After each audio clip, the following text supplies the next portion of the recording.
학생 B는 이렇습니다. A하고 비슷하지요. 하루 종일 혼자 있어요. 조용히. 수업 시간에 발표하지 않아요. 여기까지 A하고 똑같아요. 선생님하고 친구들이 묻는 말에 대답하지 않아요. A하고 똑같아요. 율동화 노래하지 않아요. 그런데 이 아이는 마지막이 달라요. 해야 될 일도 하나도 안 해요. 네. A하고 똑같아요. 근데 B는 해야 될 일을 안 해요. 있습니다. 아무것도 안 해요. 선생님이 하라는 거 아무것도 안 하고. 이 아이는 왜 그럴까요? 네. 왜 그럴까요? 어떻게 하는지 모르겠어요. 아까 아이는 어떻게 표현해야 되는지 모르겠어요, A는. 근데 얘는 어떻게 해야 될지를 모르는 거예요. 친구들과 선생님이 말하는 걸 이해하지 못해서 대답을 안 하는 거예요. 친구들은 다 잘하는데 자기는 잘 못하는 거예요. 잘하고 싶은데 어떻게 해야 될지 모르겠어요. 근데 친구들은요, 아무것도 하지 않는 이 친구들을 조금 이제 무시하기 시작합니다. 네. 애들은요, 귀신같이 알아요. 네. 쟤 못하네라고 이제 생각하는 아이들이 생겨요. 근데 애들이 이렇게 다 그럴 것 같죠? 그렇지 않아요. 무시하는 아이들은 극히 소수입니다, 사실. 예, 대부분의 아이들은 그러지 않아요. 예, 대부분의 아이들 그러지 않는데 무시하는 아이가 있어요. 몇 명이, 한두 명이. 아주 얄밉죠. 예, 대놓고 이런 아이가 있습니다. 그럼 선생님은 A라는 아이를 지도하기보다 B라는 아이를 지도하기 시작하는 거죠, 이제. 이건 나쁜 행동이니까. B라는 아이한테 무시하는 아이들을 지도하기 시작하는 겁니다. 그리고 선생님은 도와주고 싶기는 해요. 이 아이가 너무 안타까우니까. 그런데 수업 시간 내에 도와주기는 쉽지 않습니다. 왜냐하면 성장 속도가 다 다르기 때문에 수업 시간 이후에 도와줘야 될 가능성이 굉장히 높습니다. 그래서 이 아이는 남겨서 지도를 하거나 이렇게 되는 상황이 많이 생기는데, 저학년 부모님들이 만약에 선생님께서 전화를 하셔서 땡땡이 비가요.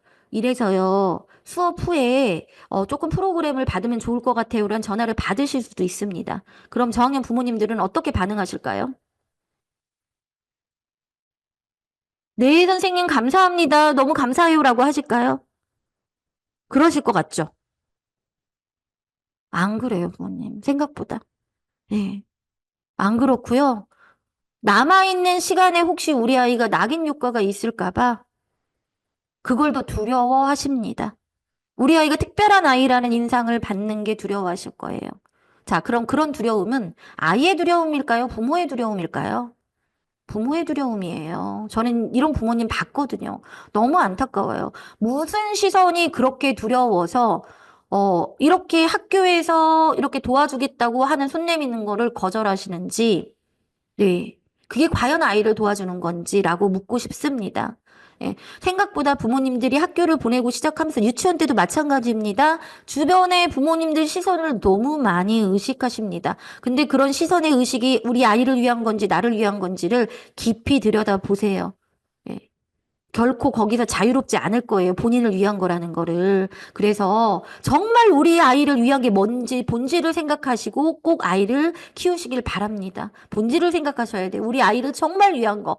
사실 부모님들이 이렇게 성인이 됐지만 초등학교 1학년에서 6학년 기억 많이 나세요? 기억도 안 나지요? 기억 안 나요. 그런데 그 시기는 굉장히 중요합니다. 기억은 안 나지만 굉장히 중요해요. 중요하기 때문에 이 시기를 놓치면 안 되는 것들이 있어요. 그래야 건강하게 자랄 수 있는 것들이. 그래서 시선을 의식하기보다는 우리 아이한테 정말 필요한 그 본질에 집중하시면 아무리 아이들이 기질이 어떻고 어려움이 있더라도 다 극복하면서 아이 키울 수 있습니다. 그런데 본질에 집중하지 못하면 결정적인 시기를 놓치고요. 결정적인 시기를 놓치면 회복은 절대 불가합니다. 네, 이거 잊어버리시면 안 되고요. 제가 이거 왜 보여드릴까요? 네, 학생 B는 이럴 가능성이 굉장히 높은 아이입니다. 네, 경계성 지능이라고 하거든요. 무려 13.59%, 약 15%의 아이들이 여기에 해당됩니다. 생각보다 많죠? 지금 이 안에 굉장히 많은 부모님들이 모이셨어요. 100명 중에 14명입니다.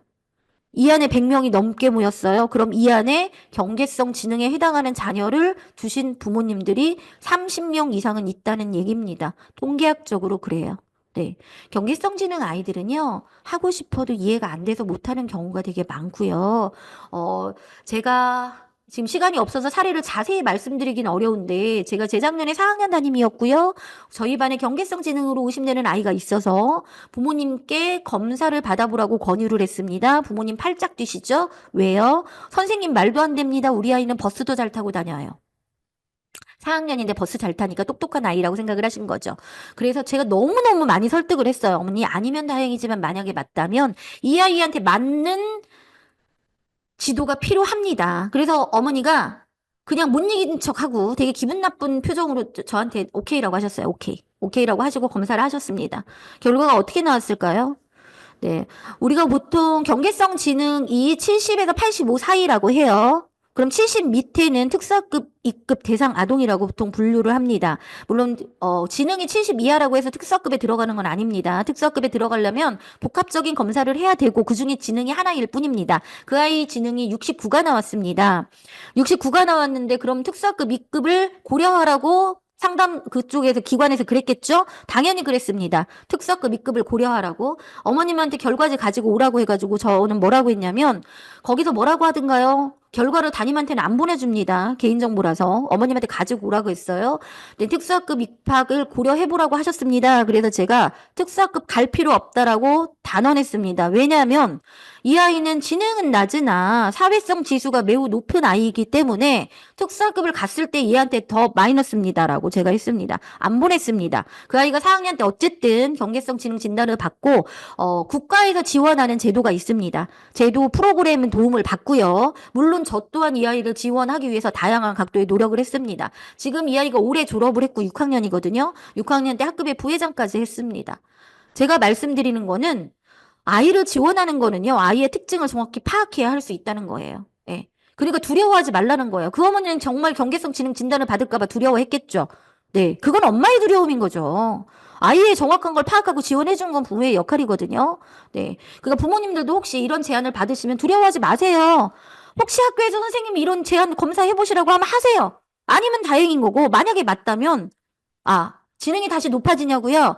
지능은 약간 변합니다, 부모님. 예, 약간 변하는데 많이 변하진 않습니다. 네, 성장하기도 하고 낮아지기도 하는데 대부분은 성장을 합니다. 지능은 성장하는데, 근데 경계성 지능 아이들은 지능을 성장하는 게 문제가 아니라 사회성을 높여서 이 아이가 성인이 됐을 때 일반 아이들하고 똑같은 수준으로 갈 수 있어요. 네, 걱정하지 마세요. 네.